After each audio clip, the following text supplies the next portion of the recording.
आज मैं आप लोगों को बताने वाला हूँ कि लैप्रोस्कोपिक सर्जरी कैसे की जाती है।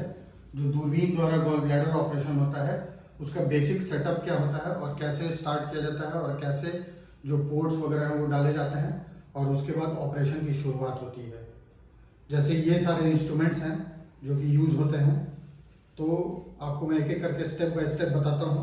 और ये सेटअप है, इधर ये टीवी है, मॉनिटर जिस पर देखते हैं हम लोग। ये लाइट सोर्स है, सॉरी ये कैमरा है, एचडी इंडोस्कोपी कैमरा, जो कि हम लोग को देखने में हेल्प करता है पेट के अंदर। और ये लाइट सोर्स है जिसको ऑन करते ही, यहाँ पर मैं आपको ऑन करके अभी थोड़ी देर में दिखाऊंगा। दिस इज कॉटरी, जो कि ब्लीडिंग कंट्रोल वगैरह में मदद करता है। और ये इंसफलेशन यूनिट बोला जाता है इसको। इसमें CO2 इंसफलेशन में हेल्प करता है। ये इसको ऑन करके CO2 को इंसफलेट करते हैं। तो अब मैं आप लोगों को बताने वाला हूँ कि ये सारे इंस्ट्रूमेंट जो हैं वो कैसे इस्तेमाल होते हैं।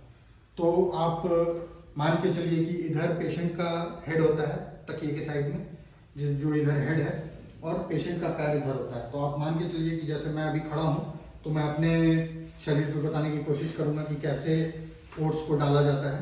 सबसे पहले जो प्रोसीजर होता है, एक नाइफ से आप जो नाभि का निचला हिस्सा है उस पर आप छोटा सा चीरा लेते हैं। चीरा लेने के बाद ये जो स्टिलेट है इसको आप इसमें CO2 यूनिट अटैच करके आप CO2 को ऑन करते हैं और ये पेशेंट के नाभि के नीचे ये डाला जाता है पेट को उठाते हुए, ताकि ये अंदर के आंत या किसी भी इंटेस्टाइन के पार्ट को डैमेज ना करे। जब ये अंदर चला जाता है तो इसमें से CO2 ऑन किया जाता है, जो मैंने आपको ये दिखाया था। ये CO2 का यूनिट है, ये ऑन होता है। तो उसको ऑन करने के बाद उसमें से CO2 गैस निकलती है और ये जब अंदर डाला रहता है, नजदीक आओ, तो ये देखिए इसमें एक छोटा सा आगे में छेद होता है जिसके थ्रू CO2 यूनिट, CO2 जो गैस है, ये देखिए यहाँ पे एक छोटा सा छेद है, दिख रहा होगा। छोटा सा जो छेद है उससे CO2 गैस निकल के पेट को फुला देती है और ये अंदर आप डालते हैं तो गैस से पेट फूल जाता है और उसके बाद इसको निकाल कर हम पोर्ट्स डालते हैं। तो ये जो है ये 10 mm का पोर्ट है। 2 10 mm के पोर्ट्स यूज होते हैं, जो कि एक यहाँ पे है और ये 5 mm का पोर्ट है। 2 5 mm के पोर्ट यूज होते हैं।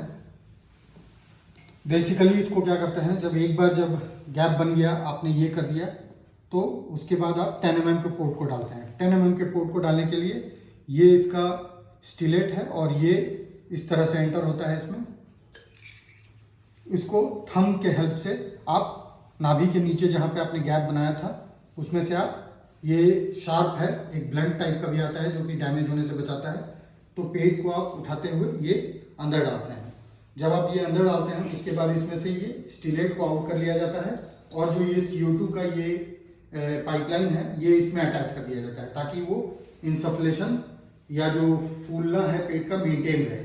वहां पर नजदीक, वहां पर आप देख रहे होंगे जो मार्किंग्स दिख रहे हैं, उसमें फ्लो को मेंटेन किया जाता है। जो मैक्सिमम 7 to 10 लीटर्स पर मिनट होता है वो CO2 का फ्लो रहता है, जो कि मेंटेन करना होता है ताकि पेट फूला हुआ रहे। उसके बाद जो सेकंड पोर्ट है 10 mm का, ये यहाँ डाला जाता है, जस्ट जिफिस्टर्नम जो बोलते हैं, जहाँ पर जो छाती खत्म होता है और पेट की शुरुआत होती है, तकरीबन वहाँ डाला जाता है। इसमें भी प्रोसीजर वही होता है, स्टिलेट आप यूज करते हैं और वहाँ पे एक छोटा सा निक देके 10 mm के अराउंड का निक देके 11 mm के, और आप इसको एंटर करते हैं, क्योंकि इसकी जो मोटाई होती है वो तकरीबन 10 mm होती है। तो इससे थोड़ा सा मोटा छेद लेना पड़ता है ताकि इसमें से एयर लीक ना करे। तो एक पोर्ट हमने यहाँ डाल दिया जस्ट बिलो द अम्बिलिकस, नाभि के नीचे, और एक पोर्ट हम जो डालते हैं वो डालते हैं यहाँ पर जिफिस्टर्नम के नीचे, जस्ट एपिगैस्ट्रिक रीजन में। जो थर्ड पोर्ट होता है उसके बाद हम ये कैमरा के हेल्प से ही, जब ये अम्बिलिकस वाला जो पोर्ट है उसमें आप कैमरा डालते हुए उसकी हेल्प से आप ये देखते हैं। लाइट सोर्स जो मैं आपको बता रहा था, ये अभी कैमरा देखो, टीवी, ये देखिए अभी जो ये असिस्टेंट है मेरे वो दिखा रहे हैं कैमरा, बट अभी लाइट सोर्स ऑफ है। अब मैं ऑन करूंगा, अब देखिए विजन कैसे चेंज होता है।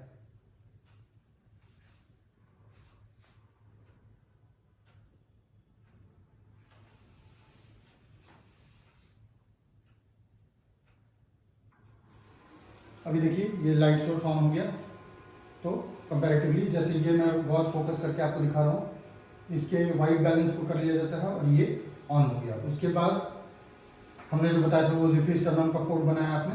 थर्ड पोर्ट जो होता है वो लैटरली बनाया जाता है, तकरीबन कैमरा दे देना। थर्ड पोर्ट जो है तकरीबन यहाँ पर बनाया जाता है, ये एंटीरियर एक्सिलरी लाइन में, वहाँ पर आप बनाते हैं। और फोर्थ पोर्ट जो है वो just lateral to the umbilicus and below the ये एंटीरियर जो एक्सिलरी लाइन है उसके ही प्लेन में आप बनाते हैं। तो एक पोर्ट हम अम्बिलिकस पे हो गया, एक जिफी स्टर्नम और एपिगैस्ट्रिक रीजन के पे बताया मैंने, तीसरा पोर्ट मैंने बताया एंटीरियर एक्सिलरी लाइन पे, और चौथा पोर्ट यहाँ पे। तो यहाँ वाले जो पोर्ट दो होते हैं उस पर 5 mm का होता है और ये 10 mm के होते हैं। तो जब एक बार हमने डाल दिया उसके बाद इंसफलेट कर लिया, तो अंदर से जो गॉल ब्लैडर का विजन है वो आने लगता है।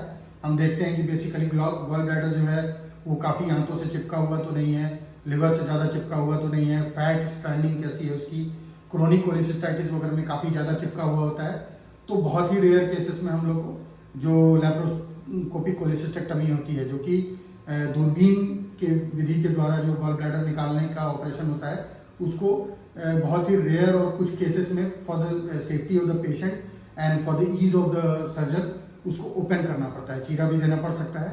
तो हमेशा जब भी पेशेंट्स को मैं समझाता हूँ तो मैं बताता हूँ कि कुछ चांसेस जो है, या बहुत कम चांस बोलिए 0.1% to 0.5% there are chances that कभी हमें चीरा देने की भी ज़रूरत पड़ सकती है। और इस चीज़ को हमेशा पहले बता देना चाहिए, या जैसे मैं करता हूँ, जिस तरह जो मेरा तरीका है, अगर मुझे अंदर काफ़ी ज़्यादा दिखता है कि वो जो गॉल ब्लैडर है वो काफ़ी हाथों से चिपका हुआ है या बहुत ज़्यादा एडेजन्स है, पेशेंट के लिए वो सेफ नहीं है, क्योंकि उसमें जो सिस्टिक आर्टरी होती है या डक्ट होता है उसका विजन जब क्लियर नहीं हो, तो आइडियली मैं रिलेटिव्स को बुला के दिखा देता हूँ कि इस केस में मुझे चीरा लगाकर ऑपरेट करना ही पेशेंट के लिए सेफ है। और उसके बाद डिसेक्शन होता है, वो कभी मैं वीडियो अलग से डालूंगा पूरे डिटेल में। कुछ कुछ इंस्ट्रूमेंट्स होते हैं जो कि मैं बेसिकली बता देता हूँ। ये बेसिकली हुक है, हुक नहीं सॉरी, दिस इज ग्रास्पर जो सिरेटेड है, ये गॉल ब्लैडर को पकड़ने के काम आता है। दिस इज मैरीलैंड जो कि जो सिस्टिक आर्टरी और डक्ट है उसको उसके डिसेक्शन में और क्लिप एप्लीकेशन के पहले हेल्प होता है। This is the main instrument, hook और स्पैचुला वी यूज, जो कि हम यूज करते हैं। दिखाओ इसको।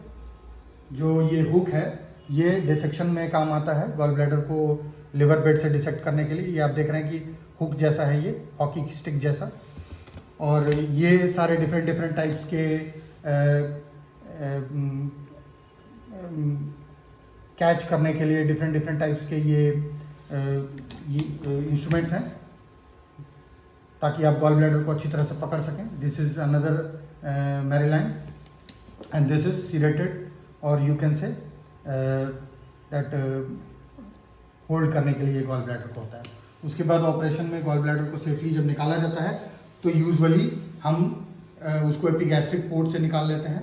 एपिगैस्ट्रिक ऑपरेशन से जब गॉल ब्लैडर यहाँ कहीं होता है, राइट हाइपोकॉन्ड्रिक रीजन में, जब लिवर से उसको डिसेक्ट कर लिया जाता है, उसमें से अच्छे से वॉश वगैरह देख लिया जाता है कि कोई कलेक्शन या ब्लीडिंग तो नहीं है।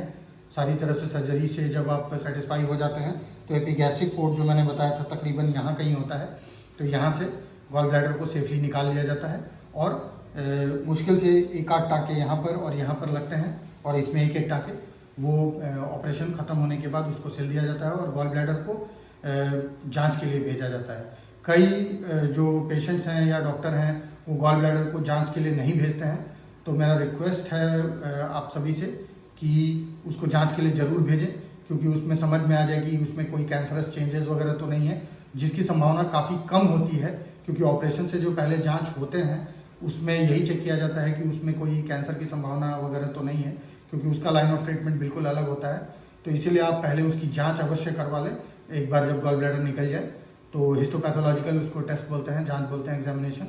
तो उस जांच को कराने के बाद एक बार समझ में आ जाता है, और पेशेंट ऑपरेशन के बाद मुश्किल से 1 से 2 दिनों में हॉस्पिटल से डिस्चार्ज कर दिया जाता है। उसको देखा जाता है कि ओरली वो लिक्विड या सॉलिड फूड ले पा रहा है कि नहीं, गैस पास हो रहा है कि नहीं, लैट्रिन हो रहा है कि नहीं, और काफ़ी मिनिमल पेन और मिनिमल स्कारिंग के साथ ये सर्जरी हो जाती है।